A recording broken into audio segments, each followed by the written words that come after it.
Hello, everybody, and welcome to this afternoon's live COP30 assembly with some very special guests who are actually there at COP30 from Brazil. I can see that. Hello, everybody, and welcome to this afternoon's live COP30 assembly with some very special guests who are actually there at COP30 from Brazil.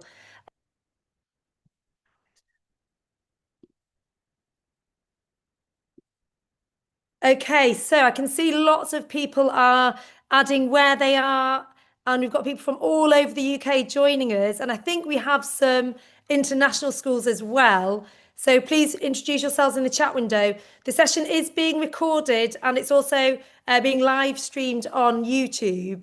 I've got some introductions to introduce you to our guests who are with us here today. So we have Jenny Cooper, and we have Sarah Fishwick, and we have Dr. Safiso Ndlovu joining us. So Jenny and Dr. Safiso are joining us live from Brazil. So we're going to come back to them a little bit later, and they can give you a little bit of an overview of where they are and what's happening there.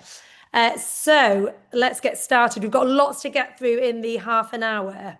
So just to introduce you to some of our special guests. So Jenny, who you just saw on screen there, is a music teacher in a special school in North London. And she is at COP because she is looking at climate change and education and what we can do there. And then Sarah Fishwick is also a teacher who works for Global Learning Leads, who are an education charity that supports schools in Yorkshire to educate about global justice and sustainability.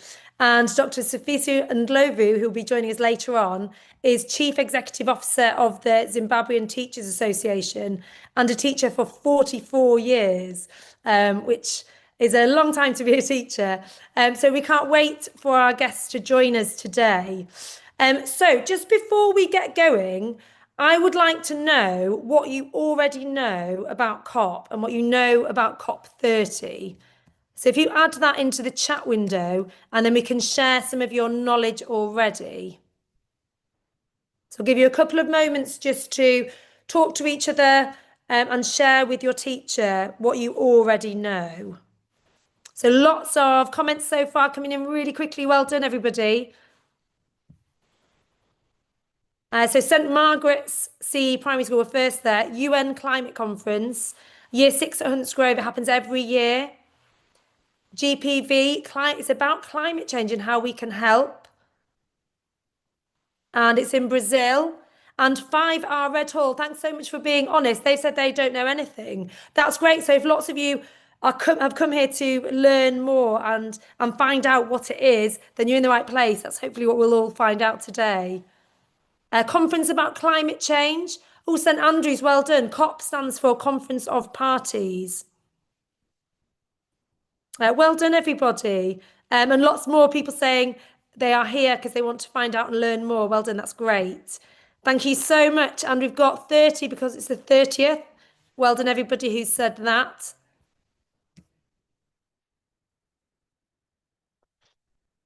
Well done. Keep sharing your responses. Use the chat as well to read some of the responses of others so you can find out more.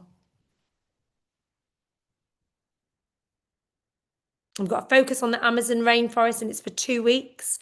And Ellie from Hawks class says it started in 1995. And then I like this one. Well done.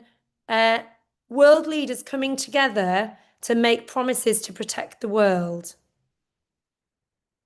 It's about getting together to combat climate change. Thank you so much. Lots of you already know quite a lot about it, so that's great to hear.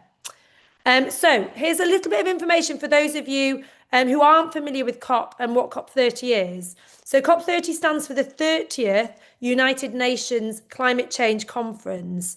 And it's a really big global meeting where leaders from lots of countries come together to talk about how to look after the planet, share ideas to reduce pollution and climate change, and agree on actions to protect people, animals, and nature.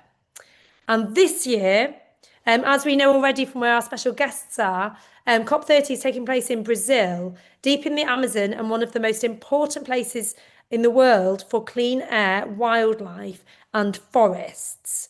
So now that you know that, so now that you've learned a little bit about what it is, do you think it's an important event? And if you do think it's an important event, why do you think it's an important event?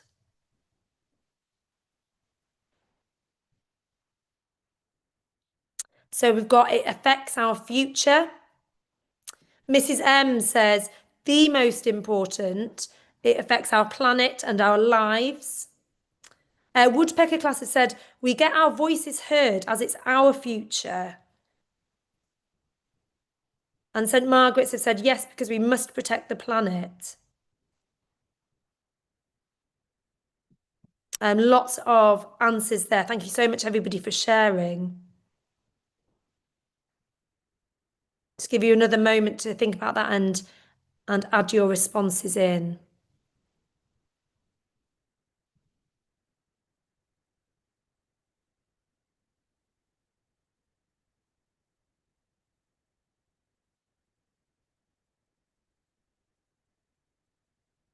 And that's a nice one. So we've got yes, because we can hold them, so the world leaders, to their promises.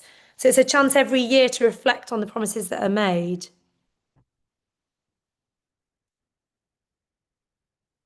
Thank you so much for sharing all of those.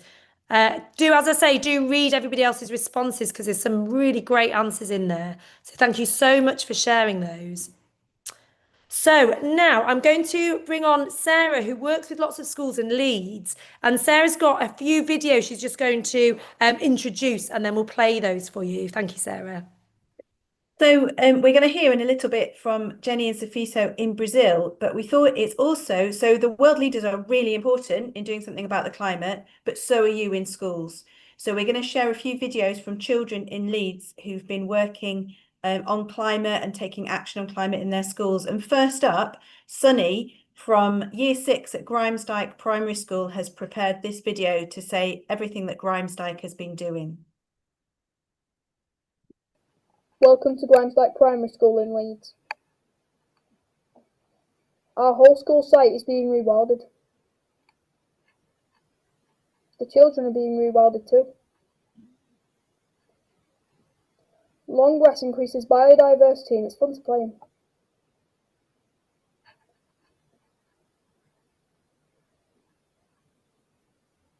We learn in nature and about nature.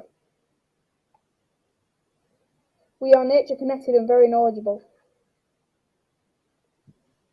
We explore the whole school grounds and learn about biodiversity from a young age.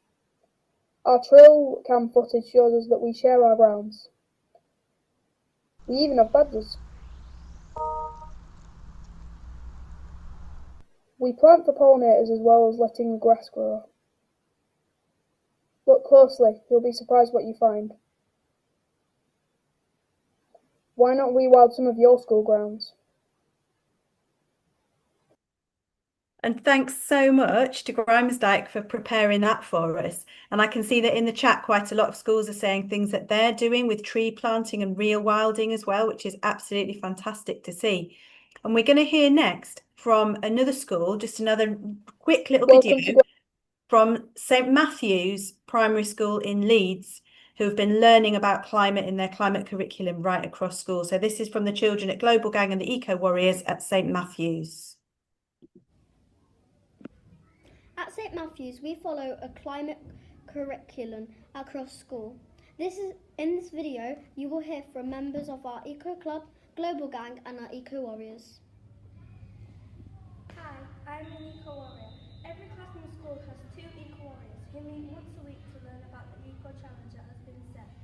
We then introduce the challenge to our class and encourage everyone to take part and sign up to the Young Climate Warrior website. Choosing complete challenges are rewarded with badges and certificates. We have a range of challenges throughout the year.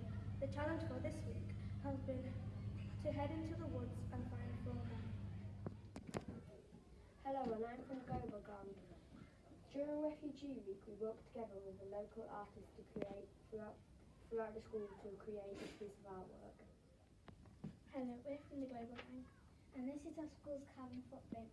The yellow means it's okay, but we can do better. The green means it's we're good, and we're better than other schools. Every year the Global Gang come together to calculate the school's carbon footprint.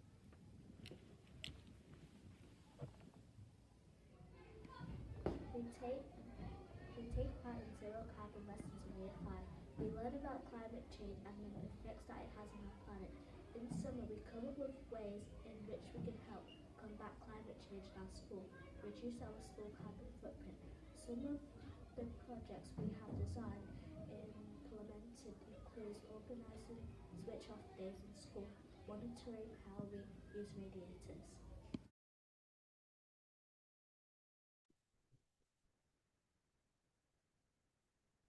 Thank you so much. I know there's a few comments in the chat saying that video is very quiet. After this session, we'll send you the recording and I'll send a link to that video so you can rewatch it and you can hear the voices of the children. I think the sound was just a little bit quiet when they recorded it. But some other lovely ideas there and lots of really great responses in the chat of things that you're doing at your school. We've got a couple more videos to show you a little bit later on. But what I'm really excited to do now is introduce Jenny, who is at COP30 in Brazil, and she's going to talk a little bit about, she'll show you where she is and what's happening. Just as she's doing this as well, please do send in your questions into the chat, because later on, towards the end of the session, we'll be asking Jenny and Sofiso lots of questions. So Jenny, over to you. Hi everybody, sorry I was just moving my computer around so that you could see the big giant world balloon that's behind me. Can you all see that? Our wonderful watery planet, 71% water. You can see all the oceans there. We keep being reminded of that because we're in Belém, which is in the rainforest, and every afternoon it absolutely pours down with rain like you've never seen rain like it, even if you're in the northwest of England. So I'm here because I'm a teacher and I'm representing, looking after teachers around the world and joining up with other teachers while I'm here. In fact, there's a guy just sitting on the bench next to me from Canada. He's a primary school teacher too. And I brought with me some keys from some of the children in the schools near me in London because they've asked for me to bring these keys and give them to some of the important world leaders that are here, which have messages on to help unlock your future. Because what we know, because we're teachers, so we're quite interested in children, and we know the most important thing about COP and about climate change is looking after children and young people, because you are our future. And, you know, we really want to look after things for you. So it's great that you're all here and you're also switched on. I've been looking at all your comments in the chat, and I honestly think most children on this call know more about COP and climate change than most adults do in the country. So well done for that, and keep doing the work you're doing. Thank you so much, Jenny. It's so exciting that you're there. And thank you, everybody, for adding your questions into the chat. And we'll come to those. I'll select some of those and Jenny can have a look through them as well. Lots of people are very jealous of you being there. And I think you're right. I've been really blown away by the amount of comments and knowledge that you have already about the environment and things that we can do. So we will come back to lots of your questions and particularly questions about COP30 this year and what's there and how it works would be really great to know. So I'm just going to hand back to Sarah now, who's going to share a couple more videos from Leeds schools. Yes, so we've got another video now from Wingate Primary, and that's a little video which is showing positive news about climate and a positive story from Wingate. Oh, are we going to Beechwood first? That's fine. We're going to go to Beechwood Primary first about their climate journey and their climate curriculum. Each term, we hold a climate focus day and provide every year group with a climate knowledge map shared with parents and carers. Linked to pupils' learning, these are used at school and home. Children also create climate-related questions to research in their topic work.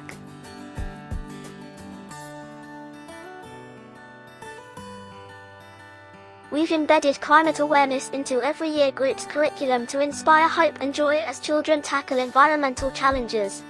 The Eco Ezra Award reinforces this in weekly celebration assemblies. Beechwood now has its own green group led by the children. They meet regularly, work on projects and feedback ideas in assembly. Here are some of our messages for the leaders at COP30.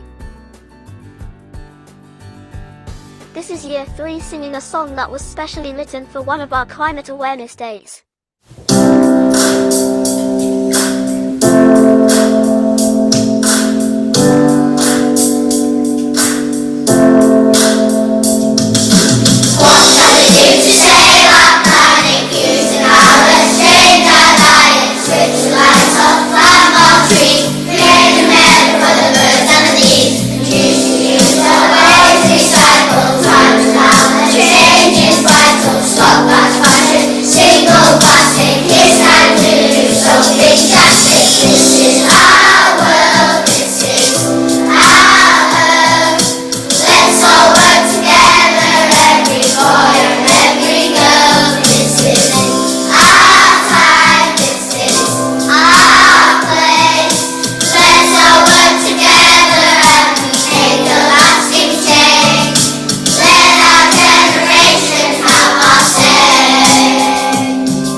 And thank you so much to Beechwood for that one. And we're going to go straight to Wingate for their positive story.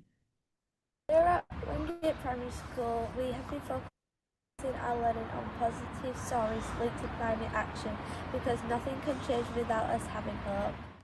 Science, we learned about pollination and the incredibly important roles bees play in the life cycle of a plant. We know that the number of bees have been dropping around the world. However, scientists have developed a bee superfood that helps far more young bees to survive. Excellent news. Closer to home in Leeds, we learned about a local charity that makes it in recycled bin so it doesn't have to be poured away and washed into like rivers and seas. That's fantastic news. We have found out about a more problem with the bees charity called Team Seas. They have designed floating systems which so far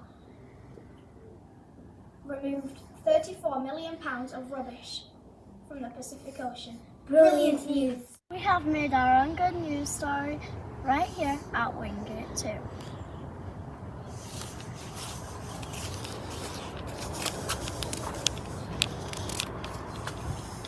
With help from our local community, we have changed a patch of wasteland on our school field into a thriving woodland area. We can use it as an outdoor classroom to learn more about our environment and as a place to appreciate nature. Amazing news! Thank you so much to Beechwood and Wingate. And I can see lots of questions in the chat for Jenny and Safiso. So I'm going to hand back over to Katie. But if anyone wants to know about any of the organisations that work with the schools that we've just seen the videos on, I'm just sharing that in the chat now. Thank you very much. I'm going to stop sharing so you can see Jenny and Safiso's screen, so you can see the full background of where they are. And we have got lots of questions as well that are coming through. There's hundreds and hundreds of questions, so we won't be able to ask you all of those. But Jenny, would you like to introduce Safiso? Yes, so this is my friend Safiso, who's just joined us. As he said, he's been teaching for a long time in Zimbabwe, and we thought it would be really nice for you to meet a teacher from Africa today, as well as a teacher from the UK. And I've worked with Safiso before at a previous COP as well, but I think he can introduce himself too. So hi, Safiso. Hello, Jenny, and hello, everyone in the United Kingdom. So we'll head to some of the questions because there are so many, and then we've got a lot of time for you to answer them. There's lots of people asking about what it's like there. So what kind of things are there to do? What's the setup? Are there lots of different buildings or places to visit? Shall I answer that one, Safiso? We could take turns if you like. Okay, so this is we're calling that the big balloon because it's a good place to meet because everybody remembers that big world balloon. But this is only one of the buildings in the COP. It's absolutely massive. So this is just one building, and people you can see downstairs they're having meetings. They're meeting with each other. There's little kind of offices and booths down there for all different organizations. But outside, there's lots of palm trees and mango trees, and I've seen black swans and grey egrets for anyone that's good at birds. And there's lots of other buildings. So there's the buildings that people like the Prince of Wales went into, and Keir Starmer, our Prime Minister. But there's also lots of other places where there's young people talking about their future, and there's people who work to build buildings talking about how well they're looked after. There's farmers talking about food, people worrying if they can still grow things when we have floods and when it doesn't rain enough. Yeah, so there's all sorts of things going on, and there's lots of different buildings. Yes, yes, Jenny, I think I can talk about the city where we are. We are in Belém, and Belém is a city in Brazil. And this city is located in the Amazon forest. And the Amazon forest is one of the non-forests that has been contributing towards the carbon reduction in the atmosphere. So it is a forest that we really be proud to hold and hold tightly so that it is not diminished at all. That's where we are. So it's an area where one has to visit and see at least what the Amazon looks like. That is what I can say briefly. Thank you. It's really interesting. It's so interesting to hear about what's there and just to see it live in action. A few people have asked about speakers who are there, who are maybe doing presentations or talks. Is there anything that you've learned, particularly since you've been there, or anybody that you've heard speak that's been really inspirational? Yes, I think this is very critical. It's critical at the time now that we are having a situation where the world is working hard to reduce global warming, and to reduce global warming to such a level where we're saying, let us reduce it at least by 1.5%. And that means that we reduce the degrees by that level, 1.5 degrees of the warming in the world. This is where we are now saying the world must work hard in reducing carbon emissions to reduce that global warming. We know the heat waves that have hit United Kingdom. This is part of what we are working hard to do by encouraging governments to reduce a lot of carbon emissions that they are currently having in their own countries. So every country has got determined standards that is working towards to try and reduce that. So this is a good message that has been coming out from all governments that are participating in the COP30. That's one lesson that we're picking up, that we should reduce carbon emission and reduce it by 1.5 degrees. And I think the other thing that I find really inspiring is listening to people who do presentations, who are the people that don't usually always get listened to. So, you know, we had the Prince of Wales here, you've got some princesses here, and you've got prime ministers and presidents. But sometimes young people don't get allowed enough voice, and sometimes even teachers don't get a very loud voice. We do in school, obviously, but maybe not out in the world. And also there's lots of people here, particularly this year because it's in the Amazon, indigenous people who live in the forest and know how to properly look after the forest. And I always find their presentations really inspiring. And I think the good thing about the COP is that even if the world leaders don't always do what we ask them to do, it gives people who usually have quite a small voice a louder voice, and we're able to listen to them and try and learn from their messages about how to look after our world properly. Thank you. And just some more practical questions, really.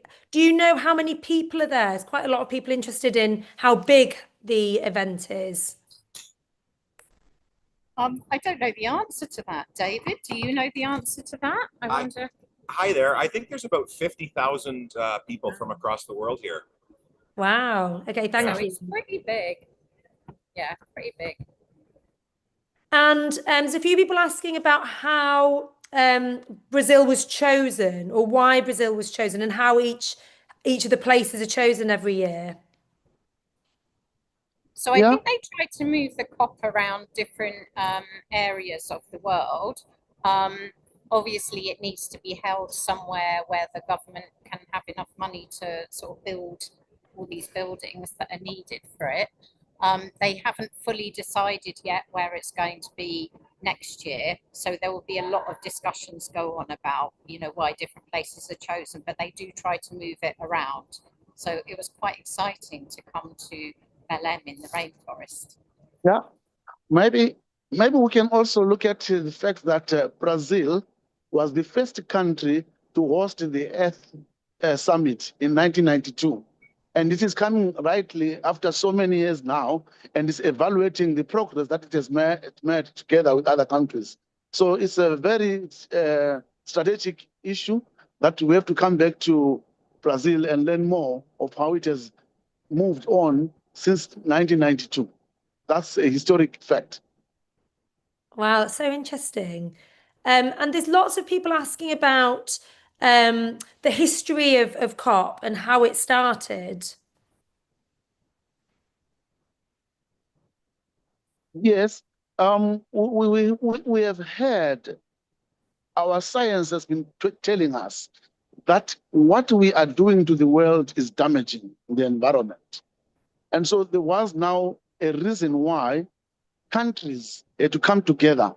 And when they came together, they came up with what we are calling COP. What is COP? It is a conference of parties that is which are signatories to the United Nations framework convention on the climate change. So in other words, these are countries that have come together, and these are organizations that are committed to serving the earth. So they come together, and then this is how we are now pushing the agenda of the United Nations in reducing carbon emissions and also controlling our challenges that we're now facing, like poverty and hunger as a result of climate change.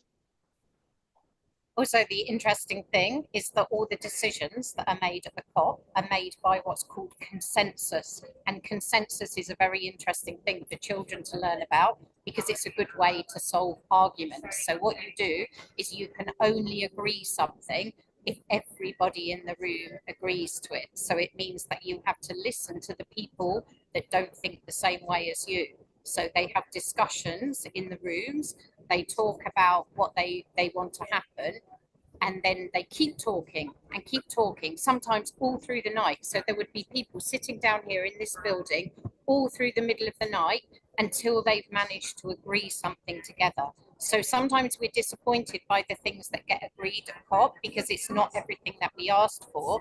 But if they didn't keep talking, then maybe we wouldn't get anything at all. I think it's really interesting how those decisions are made. Finally, just a final thought from both of you. We've got lots of people asking what practical things that they could do and the things that are maybe coming out from the big discussions at COP30 this year and previous COPs that they could do in their schools or in their communities or in their homes that they could do to help. Shall I go first and then you? Okay, so please, as children and young people, please keep asking your teachers, telling your teachers, and telling your parents and telling everybody that you want to learn more about climate change, about nature, about growing food, growing, cooking and eating your food. That I know you as children like doing practical things. You want to be outdoors, you want to be doing things in the woods, and those people that were talking earlier about rewilding their school grounds, these are all the things children like to do. I remember when I was at school, I wasn't too keen on sitting still at a desk. I liked all the practical things where I could use my hands and everything. And children and young people have done a really good job of keep telling people about this, and our government is actually starting to change our schools a little bit in the next couple of years because they've been listening. So keep telling them, please, keep telling them. I'm sure Sofiso has some more messages as well. Thank you. I assume from the more than 800 participants here, there are teachers.